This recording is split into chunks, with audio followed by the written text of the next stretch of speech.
And here he is again. Marvin Burton's back on the podcast, back on YouTube. How are you? I'm fine, thanks. Not too bad.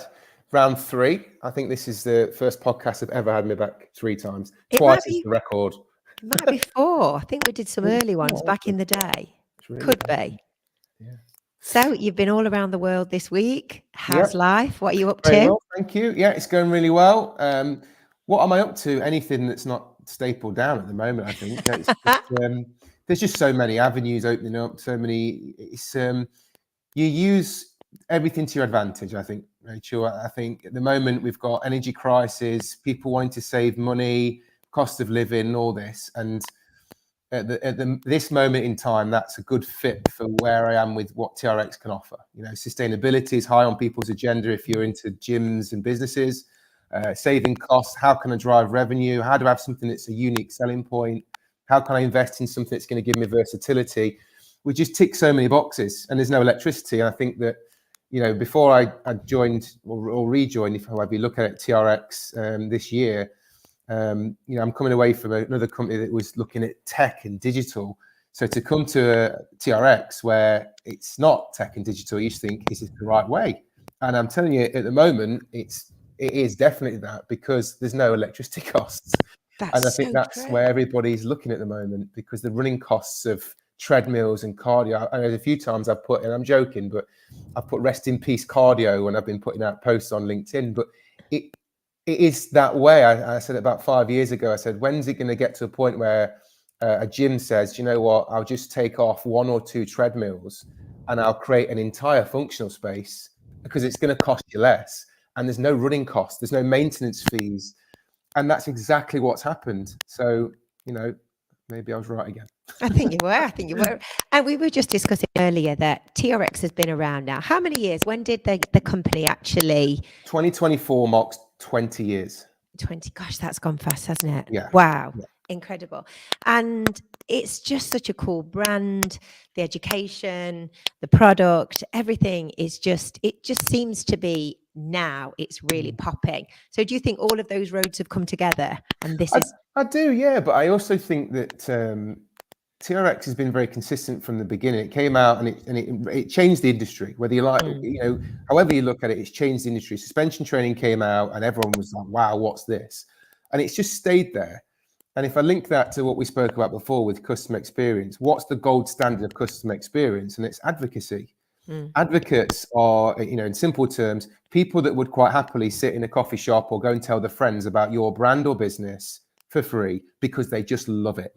Whether, you know, and that's what advocacy is. And I think what TRX clearly has are hundreds and hundreds or thousands of advocates. You know, we've got master trainers that have been with us for nearly 20 years. We've got people that have been selling it and buying it for 20 years, and people that just say, I won't buy any other. You know, we all know there's counterfeits on the market. There are products that, you know, in local supermarkets that are a fraction of the cost, but you're buying, you know, the whole saying, you buy cheap, you buy twice. You're buying something that's got, you know, the brand, the strength, the quality. I mean, and I'm not saying this, I would have told you this if I didn't work for TRX. So it's going to sound like I'm being very biased, but I got involved with them because of this.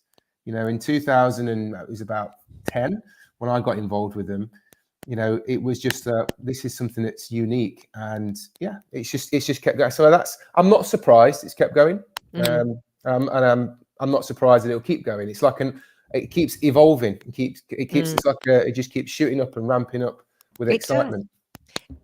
Whenever I talk to you, I always get excited because you get to see so many amazing little businesses around the country who are using TRX in really innovative ways. And I think we often get stuck into what we're doing. We teach this, we do this, and sometimes we don't see what's going on in the wider market. And you have that really, you're able to see some really exciting little pockets around the country of what people are doing. So do you want to give us a bit of an overview of what you're seeing and how people are using TRX, especially in a group fitness environment, what's happening around the country?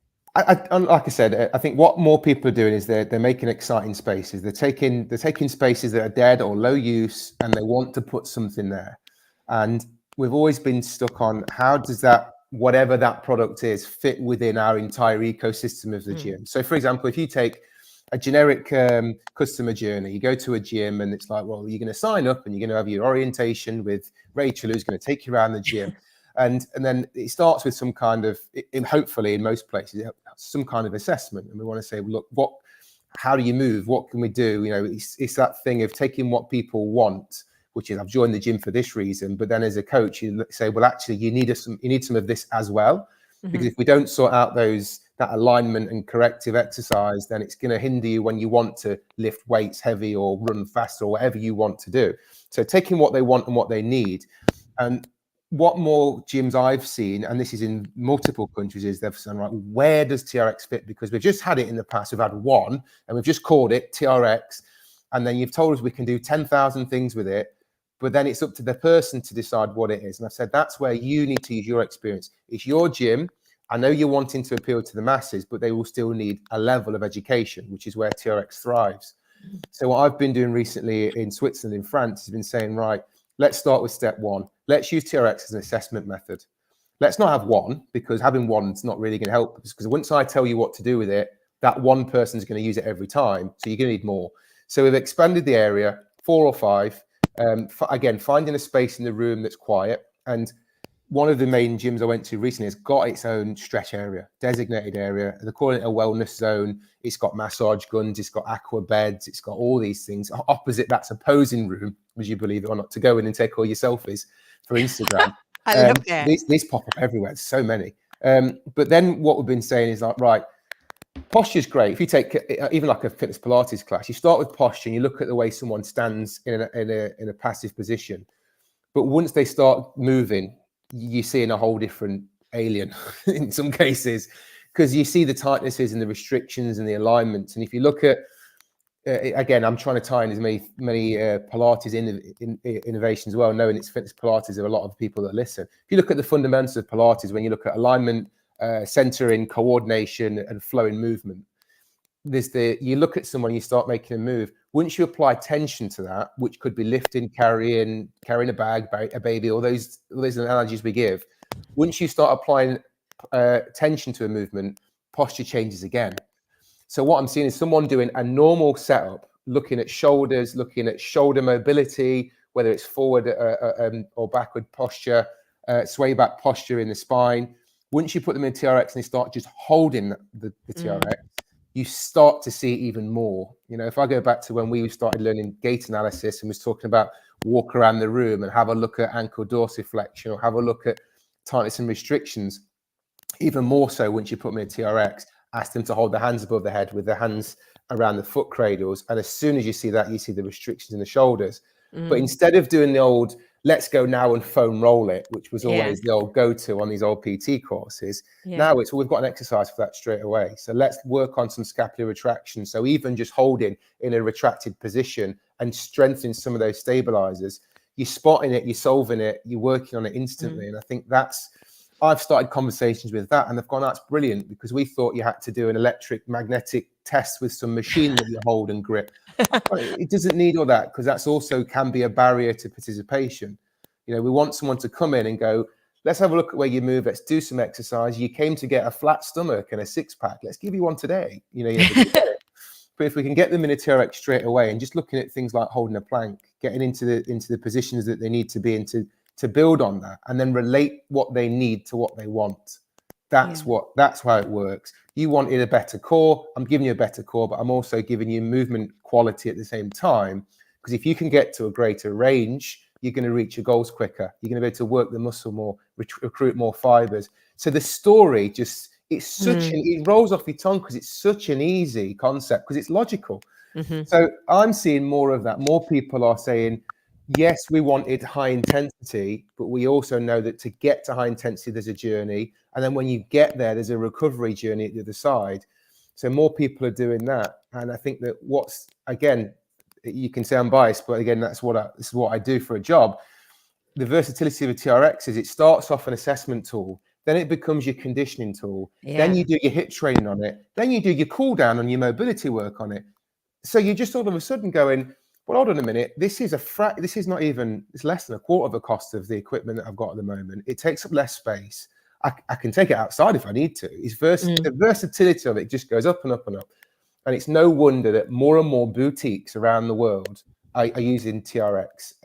You know, we're working with one, Exponential Fitness. They're an umbrella of franchises. They've got over 800. They're called Club Pilates. Have a look. This isn't a marketing pitch. They're around there. There's loads in America, and more of them coming to Europe. Every single studio's got TRX in. So it's a reformer Pilates studio with TRX. Now, I'm not saying you need to go and buy a reformer because they're expensive, but they've gone, how can we differentiate? How can we make it different? And for those guys that are doing still mat work, Pilates, or they're using things that, I mean, we taught them, the rolling on the ball and the foam roller, it's how do I get to the next level without breaking the bank? This could be your one, because it could still be a group training workout with 4 or 5 people using TRXs, 4 or 5 people using your foam roller. And it could almost be this, again, you could create your own journey of exercise. You come into the class, we do a group setup, we work on some fundamentals together, then we go around. You're going to work on feet, you're going to go on hips, you're going to go on thoracic spine. We could break it down into body parts, movements, planes of motion, anything you like. But when you've done that circuit of needs, you come back at the end and we work on the fundamentals of Pilates. We go back to our, you know, swimming arms and legs, and we go to our single leg stretches and our roll downs. All of a sudden, the exercise becomes the test, and the test becomes the exercise, which is an old Gary Gray saying years ago. So you could start off with your roll down, or your roll ups. You could start off with your single leg stretches. Okay, that's your fitness Pilates warm up. Let's take you into our workout section where we work on them using the products we've got. Let's come back to them. So then you would reassess. So you're proving that what you've done is improve. And you know what people struggle with in gyms is knowing where the benefits are, because if you don't see it, then you don't think it exists. So the other way, I'd say, if you can make them feel it in the same session and then see the difference within the session, whether it's range of motion or the feeling of getting up and down from the floor, they're automatically becoming, it's coming around to the beginning. You ready? You're advocates. Yes. They're already there. You've built trust. You've built that communication because you've just showed them what they can and can't do. So that was a lot there, because all you asked me was what you saw around the world. But that is what I see. That is what gyms are asking for. It really is. So all that in mind that you've just said, so for somebody that's teaching fitness Pilates, either in a community venue, maybe they're hiring space, or maybe they have their own converted studio at home. Lots of my sort of followers have got their own in their garden. They've got what we call posh sheds, and they've got nice little setups. We're seeing, you know, more and more people doing pop-up spaces. So how does, because I think people think TRX, I need a frame, I need something, how can it all work logistically? Well, I tell you, I can answer that in a few different ways. If I break that down, is when you say to somebody, and this is the power of branding that can work in your favor, but can also restrict your thinking. When you say to someone TRX, the first thing they're going to think is suspension training, which is one of the products that TRX makes. They're not going to think about the yoga blocks, the mats, the acupressure balls, the rocker, the rev roller, which are all fundamental tools to improving your functional movement. They're all different types of self-myofascial release techniques. So none of those need harnessing. So when someone says, why would you talk to TRX if you can't harness it? Well, it's because we do all the things. The other thing is the education that we provide, that we've become very successful with and famous for, it teaches you a coaching methodology. It doesn't necessarily teach you, you know, here's a TRX and here's how to do 1,000 suspension training exercises. Once you've got those, just like Pilates, just like yoga, just like a lot of programs, once you've got the fundamental thinking and the characteristics of coaching, you can apply them to other things, which is why we've got other things like the RIP trainer. We've got other products, but you're still using the same fundamentals of the education. So when people come on a TRX course, they say, okay, I might not have a TRX, but what you've taught me in my coaching is going to improve all of the other things that I do, which is how I've progressed in my career. Being a TRX master trainer was one of the first master training gigs I ever got. So I learned those skills early. So when I applied it to evolutionary fitness Pilates with you in the early 2000s, people were going, who's this weird guy? He's got some great... And he's got... But it was because of this. So this is where it all started. So what I would say is I'd challenge people to say, stop, don't think and put yourself in a box and say, I need to have harness points, because you might not need to begin with. However, if you do have, or we can get a solution, your next question isn't how many do I need? It's what else can I do with it? because you could be using it with bands for stretching. You could be, I know lots of people that are using their TRX harnessing solutions with aerial yoga. I know lots of them that are putting elasticated bands around there and doing stretches. We've got something called a rip trainer, like I mentioned a second ago, that does that. So I would say start with a number of them, because one isn't gonna, you're just gonna have one person on it and one person watching. And I really want to go on that. It's like waiting for the swings at the playground. It's not enjoyable. So what I'd say is either set up multiple zones if you've got a small section. So a lot of the gym operators I talk to, we always use this, and not just me, other people use this. There's this model of good, better, best. What's good, what can we do it's better, and what's best. The best scenario and best solution is if you had an area that was big enough to have 10 TRXs, 12 TRXs, it'd be amazing. You need space for harnessing, which you can have small things called X mounts you can put up. You could have poles and bars. We do all frame sizes as well.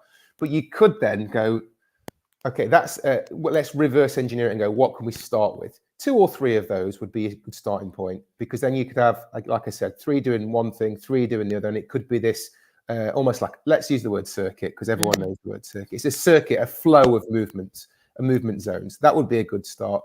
The better would be to have half of your class doing one thing and half of another. The reason why I say that is because if you've got 6 or 10 people doing one thing and 6 and 10 doing the other, you're only giving 2 sets of instructions. So I think that, if you looked at, the old days before we knew all this, we did circuit training, you'd set up 30 exercise stations.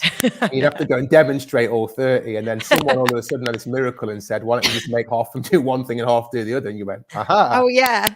It's like, why didn't I ever think of that? I made myself, I was sweating, and I was only doing the demonstration because you go, and then you do this, and then you do that, and you can make it easier this way and hard this way. And that's what circuits was, wasn't it, years ago? So I'd say the better version would have 2 groups. So half of them could be doing one thing, half of the other, and then they swap over. And then the best would be you've got a big enough space for them all doing the same.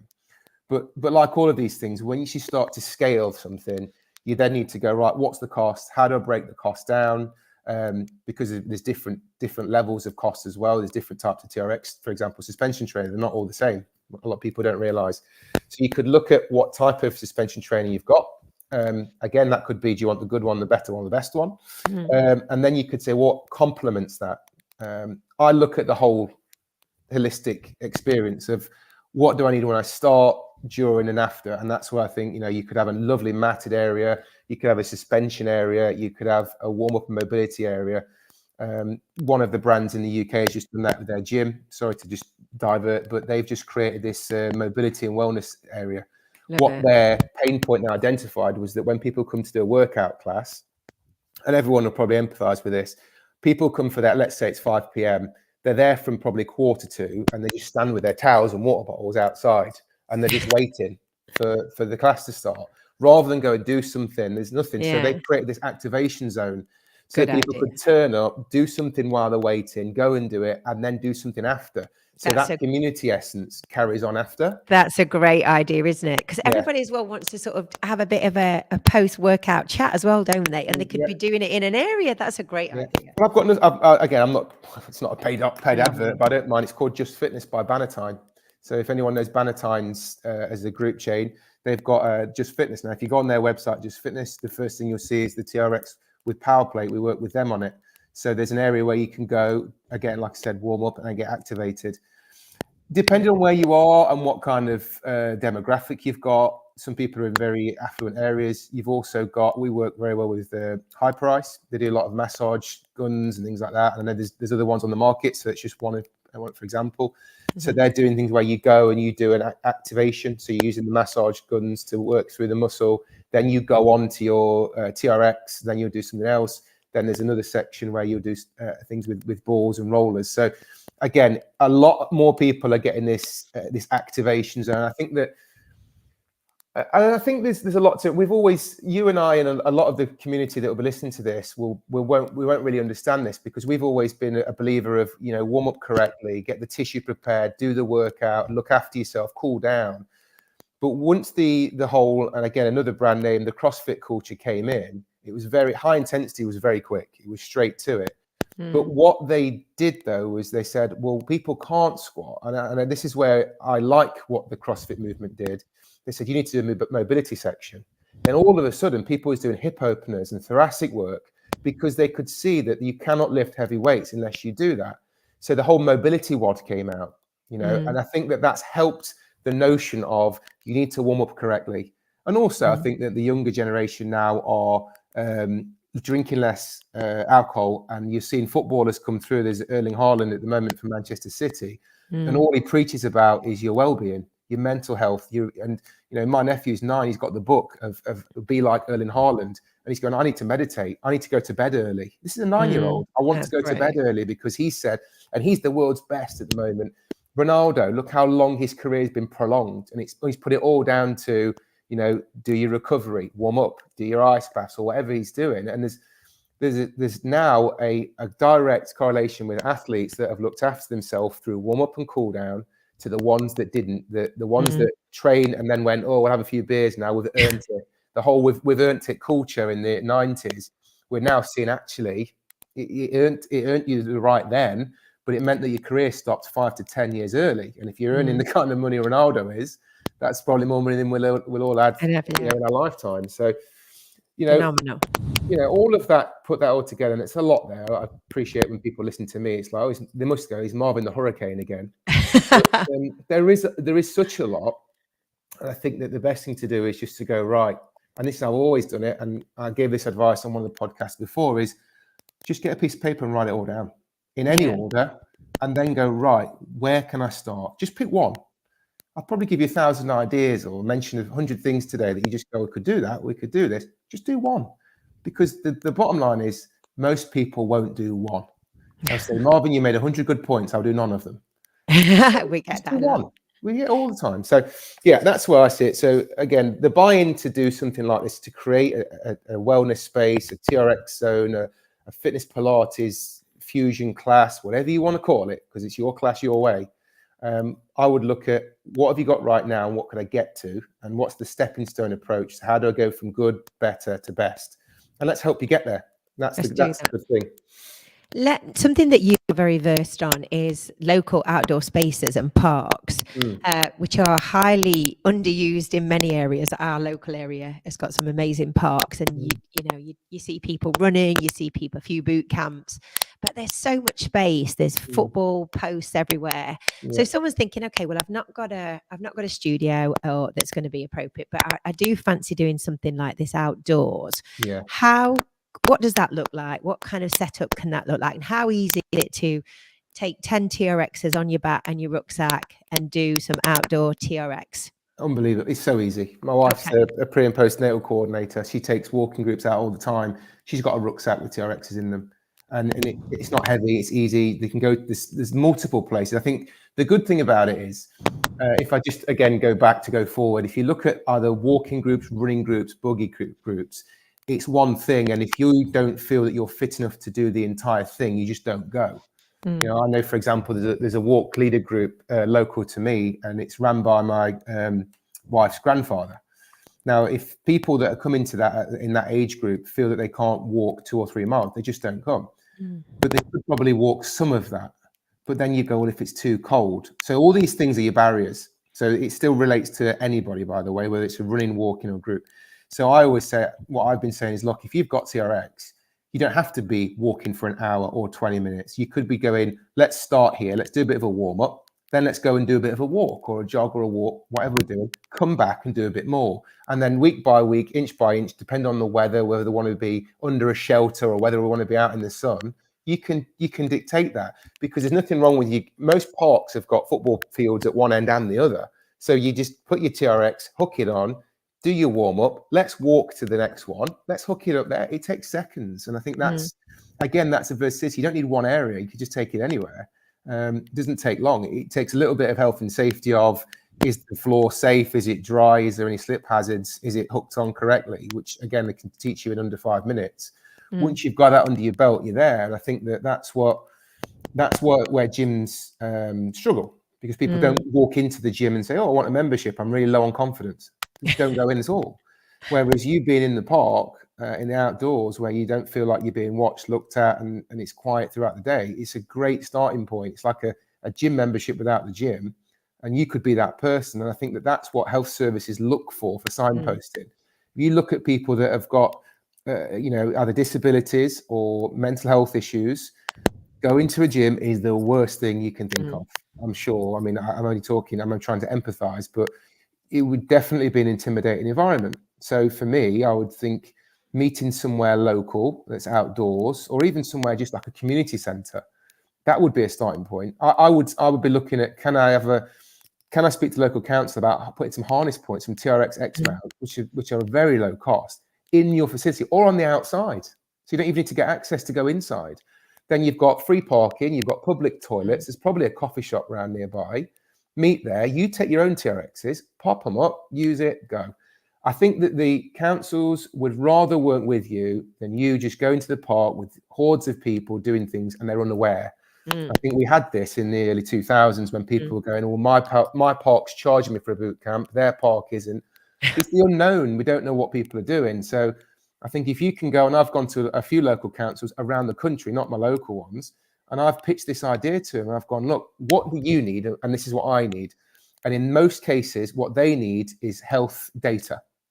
So I've put together a wellness questionnaire, which is more to do with dealing with pain, how you feel and confidence-wise in yourself, and then what's your readiness to change levels. And I'm just using like 1 to 10s, on a scale. I'm not. This isn't a scientific research. So if you're sitting there an academic thinking Marvin's a fraud, probably I am. But the health data that Sport England and a lot of the councils need is based on participation and the ability to keep change, readiness to change. So I'm doing things, I'm going to them saying, look, let's sit down and do a survey with the people. If I can have access to your park on 3 mornings a week, we'll work with TRX. I'm then helping them with equipment and product and where to harness and giving them the manufacturing guidance. They're installing them, which is a 10-minute job. And they've got then an outdoor facility. They collect the data, which is a survey. They share the data with the council. I've had 20 people this month. This is how they've scored it at the beginning, this at the end. That is it. That's I think brilliant. we think Brilliant. we think that health data is sit down, I need your blood test, your urine sample. It's not. Health data is insight. It's just like collecting data. And in most cases, health services are looking for, have we made a positive and significant change in the community? That is a numbers game. If you watch a hair product advert, it will say 8 out of 10 people said that this shampoo made my hair more shiny. Obviously, I wasn't one of those people. But what I'm saying to you is that's how products start. The notion of going to bigger levels, they have to start somewhere. So if you are someone that works in the community, that in parks, you don't have an indoor facility, and it doesn't matter if it's any of the disabilities, any type of health-related factor, or it's just getting more people active, all data is good data. It's like an oil. It's now got its value. And if you can work with the council and say, I'm a health professional, I'm insured, I'm willing to do this, the council are going to go, it's like I rubbed a lamp and a genius came out. It's their ears. Yeah. And I'll tell you, I've gone straight from sending an email to the top of most councils, because they've bypassed all those levels of pitch it to this, send in this. They've gone straight to the top. Come in and speak to our health coordinator at the top of the tree. Tell us what you want, and we'll get the people. And what we've done to support that as TRX, we've helped with activation sessions. So it might be 1 hour or 2 hours where we've gone to them and we've said, we will show you the fundamentals of using a TRX suspension trainer. We'll talk to you about safe harnessing, correct use. We'll support you with product if it's what you want. You've got the qualifications and the expertise. So as a triangle, you've got the council, local authorities, you've got the health person in the community, which is you guys listening, and you've got me here helping you as well, and yourself, Rachel, giving business advice, how to approach it. You've got everything you need, and all of that is not paid; it's funded. And that's the key. You can get a lot of funding. There's a lot of underspend. There's a lot of drawing money from funding that people aren't aware of, because you can associate the data to attributed groups.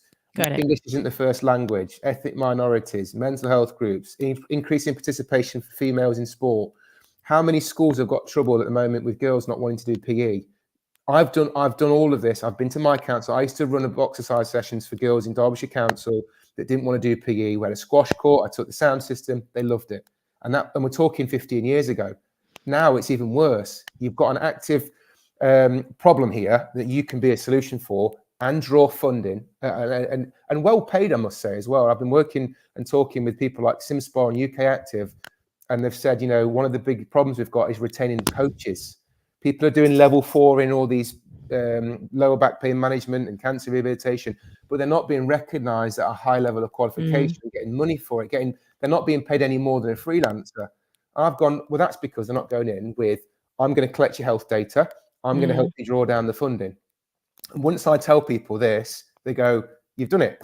He's done it again. He's got an idea. And please take this idea. You don't have to call it mine. I'm not going to get anything for it. I'm just trying to help people stay in the industry and then earn the money that they deserve. I love that. And so is this something that if someone is interested in getting TRX and setting up, they like the idea, is this something that TRX can support them with and help them with? 100%. Yeah. Let's say, for example, if a number of people said, I've just heard what Marvin said on your podcast, Rachel, can you present that to us for an hour? Let's set up a Zoom call. I'll present to you exactly what I've just said that I've presented to one of the local councils near me recently. No problem. And then if after that they want to go, okay, thanks for the information, I'll go to it. Can you come with me to the council and present this? I'll go with you. Wow, Marvin. Woo! That's not a problem. And I look after the whole of the UK, Ireland. I mean, I look after most of Europe, but it's yeah. If you want to go out of the country, you know, let's go. It doesn't matter where you are. If you're in the UK, Ireland, anywhere like that, it doesn't matter. There's 329 local authorities. I think there are. Let's go. It's not a problem. Well, I think because you and I are going to get together finally this year, January, and we are going to do our day, our business day, a bit of a customer service day, ideas day. So I think this is something that we can break down on that day as well, don't you? 100%. Yeah, I think there is. I definitely think there's a lot in there. I think there's a lot of ideas that I've got that, you know, I'm thinking as a sector, as an industry, how can we come together to help you? There is, you know, for me, it's great because I'm working with a brand now that's well respected and they are good to me. They allow me to go and use TRX as a vehicle to get in. But believe me, if I didn't work for them, if I was still self-employed as a personal trainer and a coach in the community, I would be doing this all day long.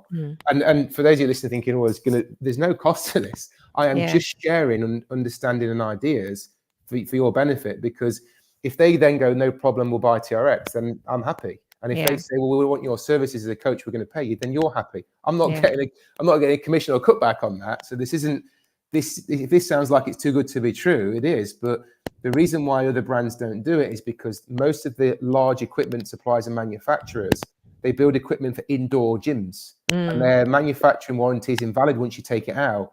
Well, that's not the case in here. You're buying a TRX product that you can use to your, you know, you get a manufacturer's warranty and you can go and use it to your discretion as long as it's safe and effective. So, you know, you can't unplug your treadmill and take it outside and put it in the park and say, I'm doing a running club. It won't work. So, but with this, you can. It's easy, it's transportable. Like I said, I can go through all sustainability with you and everything else you need. Anything that you need to back your case for you as a business person, as a coach, for moral reasons, go for it. Yeah, no I'm problem. excited. So we'll round it up. So we have got a TRX training in Nottinghamshire at Newark at the fantastic Yoga Squad studio, which is a great friend of ours, Caroline Martins, and we're really excited. So if anybody wants to come up to Newark, 5th of January, we've got some places you can head over to the TRX website and book on. Marv and I are going to be doing a day. We're looking at the end of January. So do register your interest. If this is something that you would like to come to, Central London, let us know, let me or Marv know. And then as soon as we've got the dates and we've got the venue booked, we'll drop you an email so you can get booked onto that. Looks probably be a Thursday or a Friday towards the end of January is what we're looking for.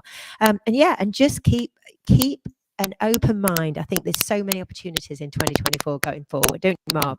Definitely. If someone said to me in the street, what's your job, and they didn't understand the industry, I'd say, watch Dragon's Den. And you know, when the lift opens and people walk out, that's what I do 1,000 times a day. I think I'd be quite good on there. You know, when people say, well, what's the cost of this and what's that? They're the conversations I have every day in different countries. So if that's the part that scares you, then let me help you. I've got no problem if you just go. The calls I like is when someone says, Marvin, I'm a bit stuck. I've got all these ideas, but I don't know where to start. Can I just tell you all this and see if you can put them in any sequence? Great. They're my favorite ones, because then we can create something unique. So don't feel that if I've said something, it's not. I try and say too much, as we all know. I try and say too much on a call because I'll spark as many different thoughts as possible. But what I'm not trying to do is give you one idea. I'm trying to create something in your mind that gives you the idea. You are the person that does it. And then I'll just give you 10% of every one of my ideas, and it becomes yours. So your ideas plus mine will make it way more powerful than just me on my own or you on your own. Definitely. So, okay. Thank you. Lovely. Thank you very much, Marv. Always a pleasure. Thank you so much.